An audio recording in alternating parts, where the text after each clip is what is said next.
रात के ढेर पर न शोले हैं न अंगारे हैं। कुछ तो बात होगी कि हम बेवफा हो गए।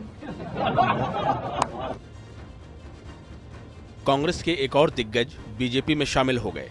आखिर कब तक कांग्रेस के दिग्गजों का बीजेपी में पलायन का सिलसिला चलता रहेगा? क्यों कांग्रेस के पुराने नेताओं का पार्टी से मोह भंग हो रहा है? सालों तक कांग्रेस के वफादार रहने वाले नेता आखिर पार्टी क्यों छोड़ रहे हैं? बीजेपी में शामिल होने के बाद एमपी कांग्रेस के दिग्गज सुरेश पचौरी ने कुछ इस अंदाज में पार्टी छोड़ने का दर्द बयां किया। रात के ढेर पर न शोले हैं न अंगारे हैं। रात के ढेर पर न शोले हैं न अंगारे हैं। कुछ तो बात होगी कि हम बेवफा हो गए। मन को चोटने वाली बात। और दूसरी बात, मुझे अपने जीवन में कभी पद और पद की लालसा नहीं रही और मैं सार्वजनिक रूप से कह रहा हूं, अभी भी मैं भव्य शब्द के यहां आया हूं। एमपी में कांग्रेस का हाल यह है कि अभी कुछ दिन पहले तक पूर्व सीएम कमलनाथ के बीजेपी में जाने की अटकलें तेज हो गई थी।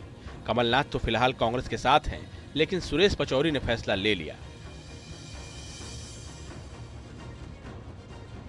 मध्य प्रदेश कांग्रेस में कमलनाथ दिग्विजय सिंह के बाद सबसे बड़ा चेहरा है सुरेश पचौरी।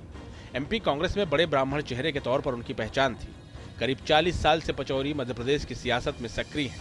वो 24 साल राज्यसभा में रहे। पचौरी हर पद पर काम करने वाले नेता हैं। सुरेश पचौरी के साथ बीजेपी में शामिल होने वाले नेताओं में धार से पूर्व सांसद गजेंद्र सिंह राजू खेड़ी, इंदौर से पूर्व विधायक संजय शुक्ला, पिपरिया से पूर्व विधायक विशाल पटेल और एनएसयूआई के पूर्व अध्यक्ष अतुल शर्मा शामिल हैं। कुल मिलाकर मध्य प्रदेश में कांग्रेस के लिए एक और बड़ा झटका है। बीजेपी सुरेश पचौरी का पार्टी में तहे दिल से स्वागत कर रही है। महात्मा गांधी जी की इच्छा पंडित जवाहरलाल नेहरू जी ने पूरी नहीं की, लेकिन राहुल गांधी जी महात्मा गांधी की शिक्षा को कि कांग्रेस को समाप्त कर देनी चाहिए, पूरा कर ही चैन की सांस लेंगे।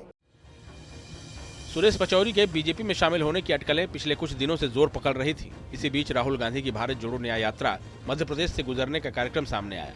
भारत जोड़ो न्याय यात्रा के गुजरने के बाद पूर्व प्रदेश अध्यक्ष सुरेश पचौरी बीजेपी में शामिल हो गए।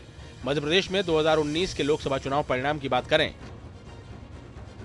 तो पिछले चुनाव में बीजेपी को 58% वोट मिले थे और पार्टी ने 28 सीटों पर कब्जा जमाया था। वहीं कांग्रेस 34.5% वोट के साथ मात्र 1 सीट जीत पाई थी। कांग्रेस और बीजेपी के बीच मध्य प्रदेश में वोटों का अंतर लगभग 27.5% है। सुरेश पचौरी जैसे दिग्गज कांग्रेसी नेताओं की मदद से बीजेपी अब इस अंतर को और बढ़ाना चाहती है।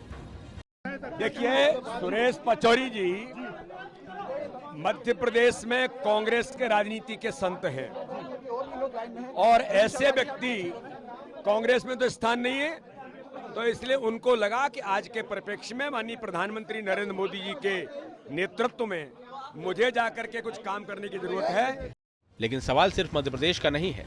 कांग्रेस छोड़ने का ट्रेंड पूरे देश में देखने को मिल रहा है। अभी हाल ही में महाराष्ट्र में मिलिंद देवड़ा और अशोक चौहान बीजेपी में शामिल हुए। ज्योतिरादित्य सिंधिया, आरपीएन सिंह, अमरिंदर सिंह जैसे नेता पहले ही बीजेपी ज्वाइन कर चुके हैं। ये सिलसिला थम नहीं रहा। कांग्रेस अपने वजूद के लिए संघर्ष कर रही है।